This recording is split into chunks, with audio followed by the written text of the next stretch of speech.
Assalamualaikum and welcome back to my channel. So today's topic is basically about endometriosis. We will discuss each and everything about endometriosis in today's video.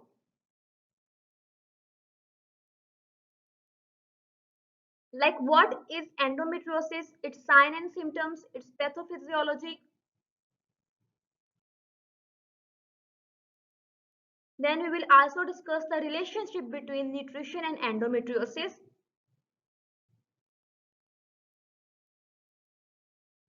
Furthermore, we will discuss its causes, its subtypes.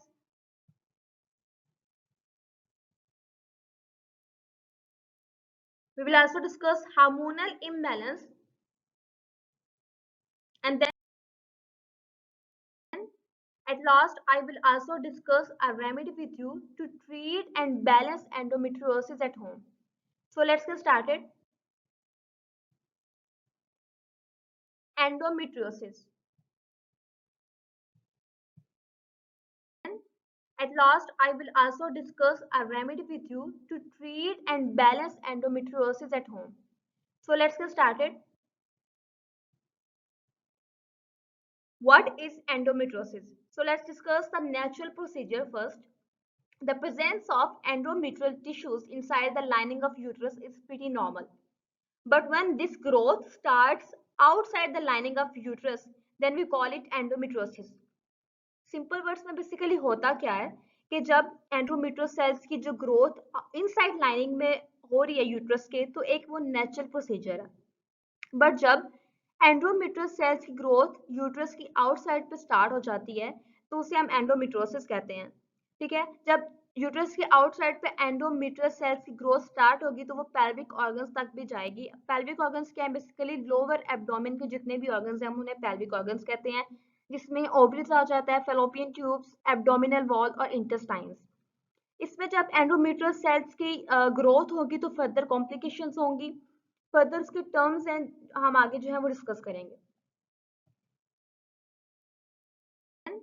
At last, I will also discuss a remedy with you to treat and balance endometriosis at home. So let's get started.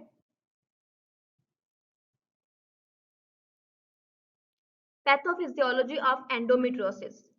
So basically pathophysiology क्या है endometriosis की? ये जो आपको यहाँ पे sales दिख रही है ना, ये बेसिकली पेरिटोनियल सेल्स हैं। इसकी पैथोफिजियोलॉजी में होता क्या है बेसिकली कि एंडोमेट्रियल सेल्स की माइग्रेशन होती है through fallopian tube into this peritoneal cavity. अब फेलोपियन ट्यूब नॉर्मल वर्किंग इसकी क्या होती है कि ये एग्स ट्रांसफर करती है फ्रॉम ओवरीज टू यूट्रस। लेकिन एंडोमेट्रियोसिस में क्या होता है बेसिकली कि एंडोमेट्रियल सेल्स की माइग्रेशन होती है from uterus to pelvic cavity through fallopian tube. अब जब पेल्विक कैविटी में एंडोमेट्रियल सेल्स की प्रोडक्शन ज्यादा होगी तो जाहिर सी बात है पेरिटोनियल सेल्स की जो है वो भी कन्वर्जन हो जाएगी एंडोमेट्रियल सेल्स में। जब एंडोमेट्रियल सेल्स की प्रोडक्शन हाई होगी तो दो फैक्टर्स हैं, प्रोस्टाग्लैंडिन्स एंड साइटोकाइंस, इनकी प्रोडक्शन भी हाई होती है। ये दो फैक्टर्स ऐसे हैं जो इन्फ्लेमेशन काज करते हैं, जिसकी वजह से आगे मेंस्ट्रुअल जो पेन है वो होता है एंडोमेट्रोसिस में। ये थी इसकी पैथोफिजियोलॉजी की कैसे जो है एंडोमेट्रोसिस होती कैसे है, ये आउटसाइड द लाइनिंग इसकी ग्रोथ स्टार्ट कैसे होती है।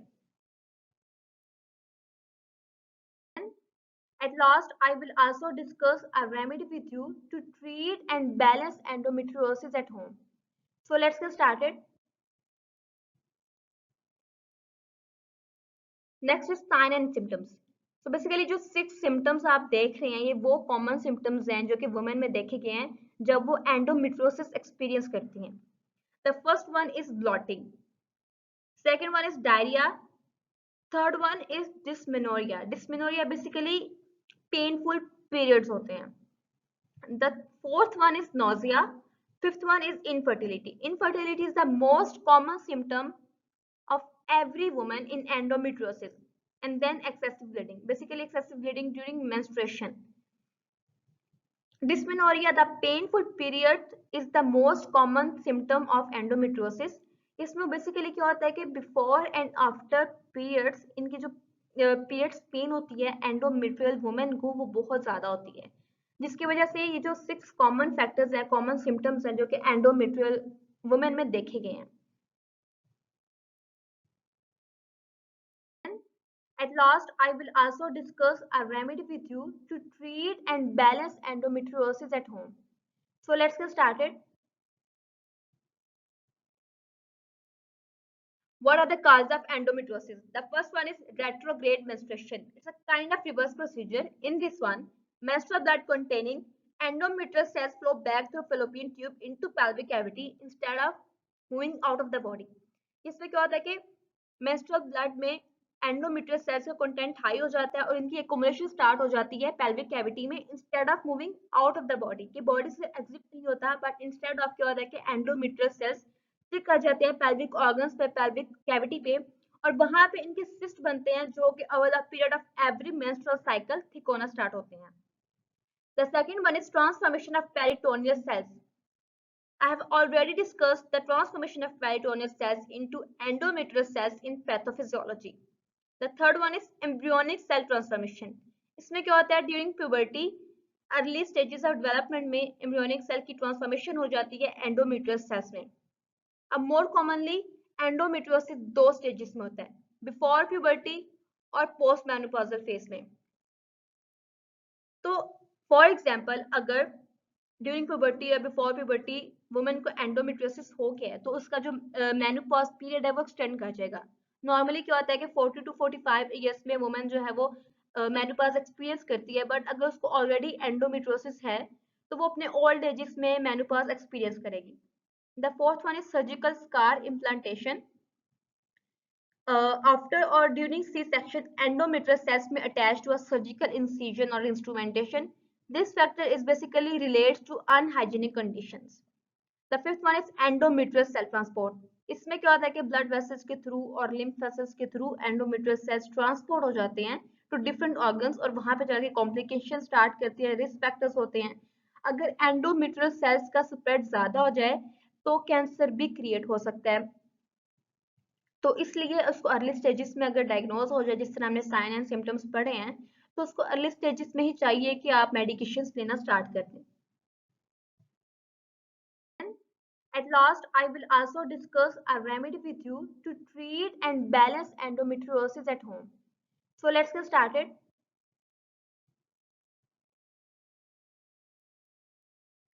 The next one is hormonal imbalance. इसमें बेसिकली क्या होता है कि during menstrual cycle normal menstrual cycle में क्या होता है कि प्रोजेस्टेरोन और एस्ट्रोजन का लेवल होता है वो कोऑर्डिनेशन में होता है.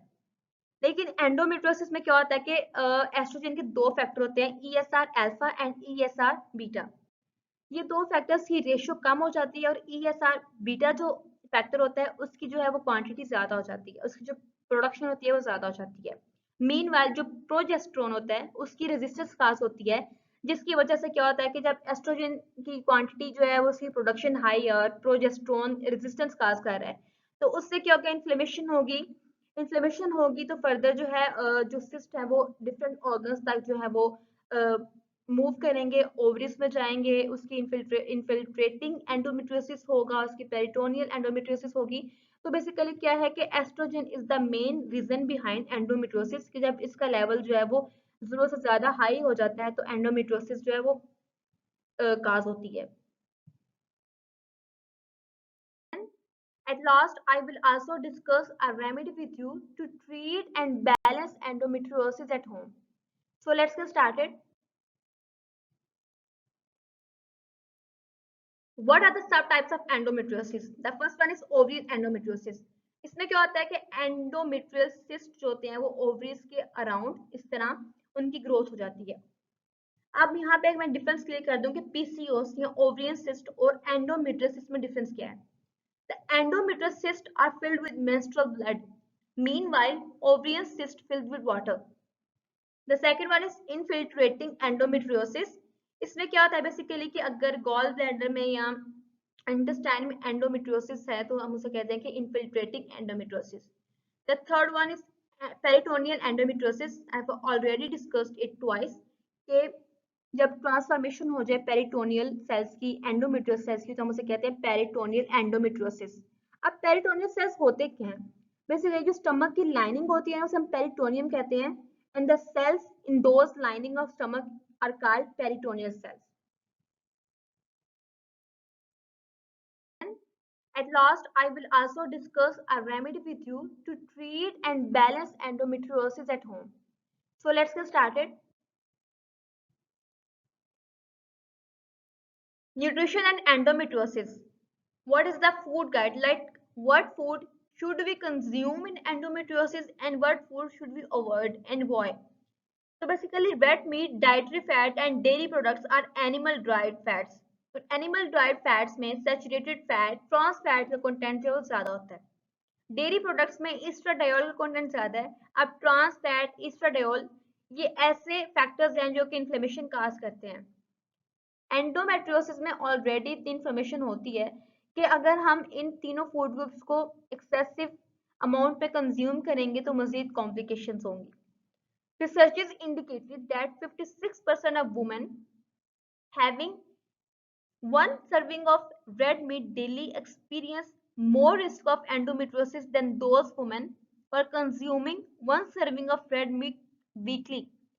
कि वो women जो कि डेली रेड मीट की सर्विंग ले रही हैं उनमें 56% जो है वो ज्यादा रिस्क है कि उन्हें एंडोमेट्रियोसिस हो बजाय उन वुमेन के जो कि वन सर्विंग ले रही हैं वीकली. इसी तरह dietary fat basically animal dried fatty और डेयरी प्रोडक्ट्स कि इनमें जो कंपोनेंट्स होते हैं सैचुरेटेड फैट और एस्ट्राडायोल वो इन्फ्लेमेशन काज करते हैं. अब प्लांट बेस्ड डाइट और डाइटरी फाइबर ये दो फूड ग्रुप्स ऐसे हैं जिनमें पॉलीफेनोल्स होते हैं. पॉलीफेनोल क्या करते हैं? एक्ट करते हैं as an anti inflammatory agent. Inflammation जो है उसको वो रिड्यूस करते हैं, एंडोमेट्रियोसिस को ट्रीट करने में, बैलेंस करने में हेल्प आउट करते हैं. Next is vitamin D, C and E. ये बेसिकली ये जो तीनों विटामिन हैं ये इम्यूनिटी बूस्टर के तौर पे एक्ट करते हैं और डेफिशिएंसी को क्योर करते हैं. कोई भी रिप्रोडक्टिव डिसीज उसकी जो मेन रीजन होती है वो यही होती है कि विटामिन डी की डेफिशिएंसी होती है उस पर्सन को. Vitamin D deficiency is the more common reason for any kind of reproductive disease.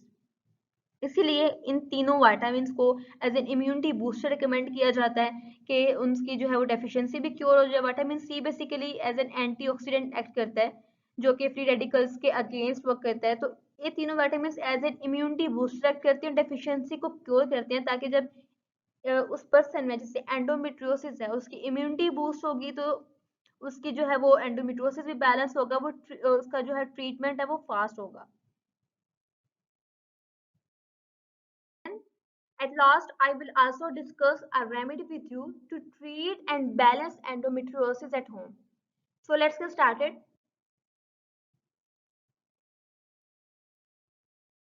Now at the last, basically this is a remedies and recipe of fennel tea. Fennel tea helps to balance endometriosis. It soothes the effect of the sign and symptoms of endometriosis. Ingredients: 1 tablespoon crushed fennel seeds, 1/4 teaspoon cinnamon, 1/4 inch crushed ginger, 1.5 cup of water, honey to taste. Directions: first boil water, then add cinnamon, ginger and fennel seeds. Now boil them water until 1 cup left. Strain the tea into cup, mix honey, ready to serve. So we can only consume 1 to 2 cups of fennel tea a day and the quantity of a cup would be 280 ml. So that's all for today's lecture. Thank you so much. Allah Hafiz. At last, I will also discuss a remedy with you to treat and balance endometriosis at home. So let's get started.